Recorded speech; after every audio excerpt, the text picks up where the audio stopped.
Anne-Sophie Lapix écartée du 20h de France 2 et Jean-Baptiste Boursier doute, un peu, de Léa Salamé. Jean-Baptiste Boursier s'est confié à Télé Loisirs sur l'arrivée de Léa Salamé au 20h de France 2, et n'a pas mâché ses mots.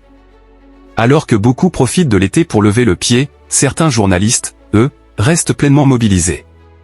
C'est notamment le cas des remplaçants des JT, appelés à prendre le relais pendant les congés des titulaires. Sur TF1, la grille des rendez-vous d'information en semaine a été quelque peu remaniée. Isabelle Iturburu a pris les commandes du 13h à la place de Jacques Legros dès le 14 juillet, tandis que Jean-Baptiste Boursier s'est installé pour la première fois au 20h, une grande première pour lui dans ce rôle estival.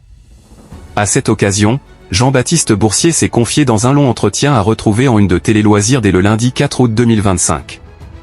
Il y partage son ressenti sur ce nouveau défi, revient sur les coulisses de cette prise de poste et évoque le mercato de l'info, qui a animé la rentrée bien avant l'heure. En toute franchise, le journaliste en a également profité pour livrer son regard sur l'éviction d'Anne-Sophie Lapix et l'arrivée de Léa Salamé au 20h de France 2, un changement qu'il commente avec lucidité, sans masquer les enjeux.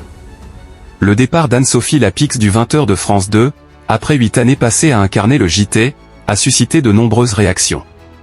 Jean-Baptiste Boursier, visage de la matinale de LCI, a tenu à saluer le travail de la journaliste avec des mots empreints de respect et d'admiration. D'abord une pensée confraternelle et amicale pour Anne-Sophie qui est une super journaliste et intervieweuse, a-t-il affirmé avant d'ajouter, c'est une fille géniale. Un hommage sincère pour celle qui, selon lui, incarnait pleinement son rôle à l'antenne. Si Jean-Baptiste Boursier s'est dit ravi pour Léa Salamé, appelée à succéder à Anne-Sophie Lapix, ses propos laissent aussi entrevoir une certaine prudence.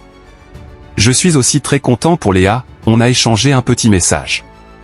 Elle est extrêmement talentueuse, a-t-il reconnu, tout en rappelant leur passé commun sur iTélé. Mais au-delà des compliments, le journaliste semble évaluer l'impact de cette nomination à travers le prisme de la concurrence.